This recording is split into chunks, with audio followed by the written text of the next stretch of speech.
They just said goodbye to Louie.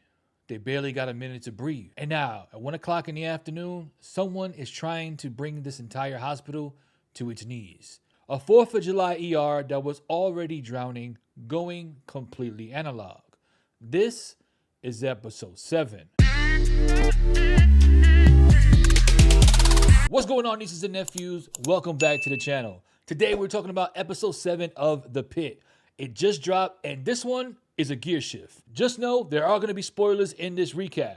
You've been warned. We came off the grief of losing Louie last week, and the show pivots straight into chaos. Abbott is back. Dana has her most powerful scene of the season, and Robby and Langdon finally have the conversation that has been hanging over this entire ER for 7 episodes. We got a lot to get into, so sit back, grab a coffee, and let's get into it. Last week in 12 p.m., we got what's already called the best episode of season 2. The nurses took center stage. Kim, Donnie, the whole floor crew, and at the center of it all, Louie Cloverfield. Louie flatlines. The team can't bring him back. His emergency contact is the hospital's own charge desk. The ER was literally the only family he had. They gathered around his bedside, and then the shift kept going. That's where we are now. The big picture of this episode is really about 3 things running in parallel: trust, consent, and control. Dana's storyline is about consent. A sexual assault survivor has to decide whether she even wants to report what happened to her. The Robby Langdon thread is about trust. Can Robby ever truly trust someone who lied to him while high on the job? And the entire ER's reliance on its digital systems is about control. And what happens when that gets taken away? This episode feels like it was designed to be a pressure cooker that has been slowly tightening all hour. We couldn't have The Pitt without Dr. Jack Abbott coming back. And boy, is he back in this episode. Abbott comes in not as a night shift attending this time, but as the TEMS provider for Pittsburgh SWAT. So we get Abbott in full tactical gear, calm as ever, walking into the chaos that is the Pitt's 1 p.m. hour. Now here's what's interesting about how the episode handles him. It would have been very easy, and a lot of fans expected this, for Abbott to walk in, immediately clock what's going on between Robby and Al-Hashimi, and side with Robby, his brother, his homie, you know? Instead, the episode completely subverts that. Abbott and Al-Hashimi find common ground almost instantly. They both have overseas experience. There's a mutual understanding between them that Robby doesn't share. And you can see on Robby's face the slight frustration that his closest ally is finding connection with the person he's been at odds with all shift. Abbott isn't here to validate Robby. He's here to hold up a mirror. And this episode uses him to start resetting the dynamic between Robby and Al-Hashimi, heading into the back half of the season. Did Abbott siding with Al-Hashimi surprise you, or do you think he's right? Let me know in the comments. 7 episodes of tension, 7 episodes of Langdon trying to get 5 minutes with Robby and getting stonewalled. And it takes a literal elevator, nowhere to go, helicopter landing on the roof for it to finally happen. And what Robby says is not what anyone expected. He doesn't just say, "I'm angry." He says, "I'm glad you got the help you needed, but I don't know if I want you working in my ER." That's a bombshell because it reframes everything. This isn't just Robby being cold and petty. To him, what Langdon did isn't just an addiction. It's the ultimate betrayal of the mentor-protege relationship that defines everything Robby values. And Langdon was secretly compromised the entire time Robby was trusting him with patience. Unfortunately, the scene ends there. No resolution, no hug, just Langdon standing there processing it while Robby walks out to the helipad. And for the rest of the episode, Langdon is visibly off his game, struggling to focus. That conversation broke him mentally. Meanwhile, Whitaker has quietly become Robby's new favorite, the protege who actually shows up. The contrast between those two relationships this season has been one of the strongest threads the show is running. If there's a beating heart in this episode, it's Dana's storyline. Alana comes in having been sexually assaulted at a 4th of July barbecue. Dana is the only sane nurse on shift, which means she gets pulled from the chaos of the ER to handle this case alone. And the show does something really careful here. It shows you both sides of the exam experience at once. The clinical, cold, protocol-driven nature of collecting forensic evidence and the warmth and human presence that Dana and the intern Emma bring to it. The contrast is deliberate. Ilana is traumatized but trying to hold it together. She's frustrated with the process, and Dana gently tells her that she can have a rape kit done, have evidence collected, and she doesn't have to decide right away if she wants to press charges. Now, the layer that makes this even heavier is Dana herself was assaulted in season 1.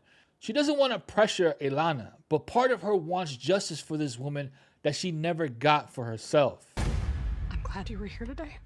Me too. Now, we've been watching Al-Hashimi since episode 1, and something has been off.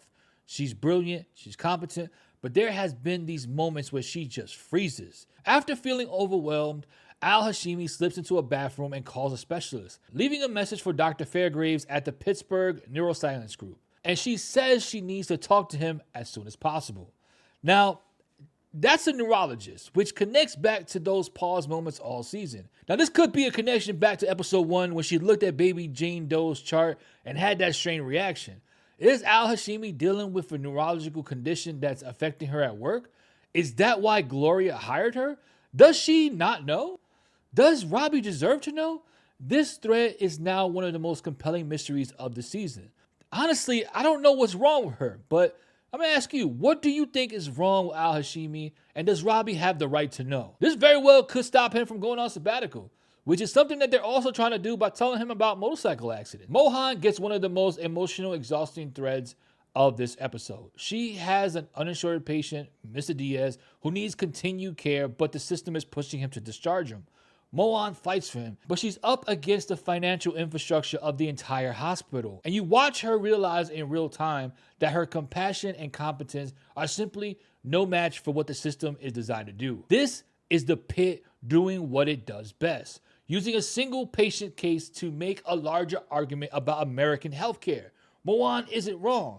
She's just outnumbered. That leads me to Santos. Santos has been working Harlow Graham's case, and it's been one of the most frustrating ongoing threads of the season in a really intentional way. This episode gives Santos an on-screen sign language interpreter to finally bridge that gap. You know, progress. Except the feed continues glitching. The signal drops, the interpreter freezes, Santos is left writing notes by hand while Harlow gets visibly frustrated. And here's what the show does with this. Instead of having a senior doctor swoop in and fix it, Al-Hashimi stops by, not to correct Santos, but to commend her for how she's handling an impossible situation. It's a small moment, but it does two things at once. It builds Santos' arc as someone who is genuinely growing this season, and it humanizes Al-Hashimi in a way that complicates Robby's antagonism towards her. Santos and Victoria share a bathroom moment that's quietly one of the episode's best scenes. Both of them are under enormous pressure. Santos from internal expectations and Victoria from her family. The show draws a direct line between them and lets both of them breathe for a second. The show has been building Victoria's arc around the question of whether she even wants to stay in medicine after the trauma of season 1. Okay, this is what everyone is going to be talking about. All the episode, we've been told that Westbridge Hospital has been sending overflow patients to the Pit. We assumed it was just capacity issues, a holiday weekend, too many patients, not enough beds, you know, normal stuff. At the end of the episode, the hospital CEO drops a bomb. Westbridge didn't close because of capacity. They went down because of a massive cyber attack. And thousands of intrusion attempts have already been made on the Pitt's own network. The order comes down immediately. Go analog. Shut the network down. Paper charts, no electronic records, no digital system. And here's why that's the bigger deal than it sounds. Think about what the Pit runs on digitally. Patient records, medical orders, lab results, imaging communication between the floors. All of it gone in a 4th of July ER that's already capacity, already grieving Louis, already running on fumes. Going to paper charts just isn't inconvenience, it's downright dangerous. The show pivoting from a medical drama into something that feels almost like a thriller, and it sets up the back half of the season in a way that raises the stakes completely. Every episode from here forward is going to be running with degraded systems, outdated information, and a staff that's already exhausted trying to compensate. This is the season's first real cliffhanger, and it landed. I've been waiting for this.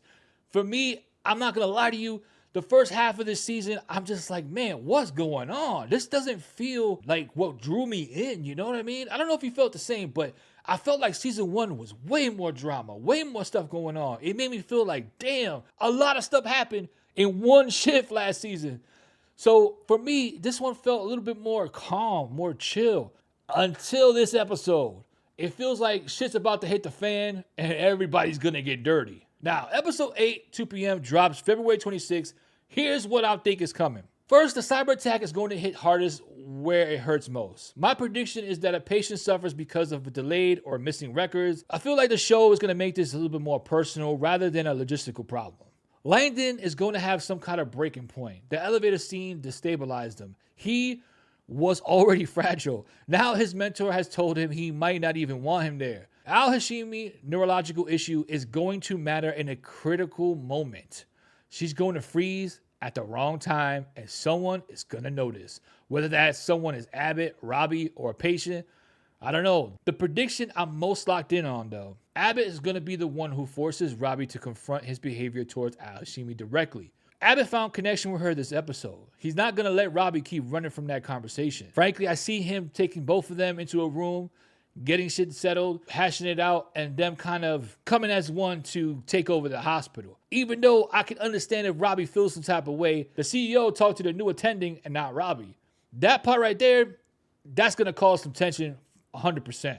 Next time, maybe inform the department chair before the shit hits the fan. IT called me up because I've trained in cyber attack prevention. You can tell everybody what to do. What this episode proved again is that the Pitt earns its emotional beats because it builds something deliberately. Now I want to hear from you. Drop your predictions in the comments. What do you think is wrong with Al-Hashimi? And does Robby have the right to know? Did Robby cross the line with Langdon in that elevator, or was he right? And who do you think gets hurt first because of the paper charts? Let's talk about it. If you enjoyed this video, hit that like button, smash that notification bell, and don't forget to subscribe. And if you do, welcome to the family. Thanks for watching to the end of the video. YouTube thinks you're gonna like this one, so click on it and don't prove them wrong. And while you're at it, hit that subscribe button. I'm on a mission here.